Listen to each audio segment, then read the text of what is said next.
Idle mind is devil's workshop. We are all aware of this great proverb, but I want to go a little deeper within this proverb.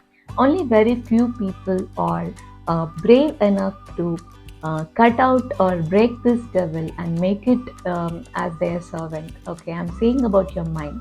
When you are idle, it is very obvious to get into the negative mode. It brings about all the negativity that you have stored in your mind.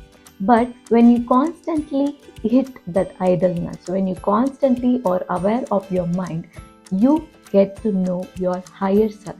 So, making that devil your servant or killing up the devil is very important to make the awareness about yourself.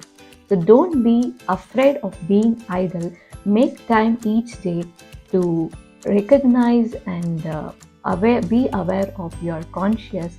This will lead to a greater inner wisdom. Until next video, it's me Deepa Shivakalai signing off. Take care.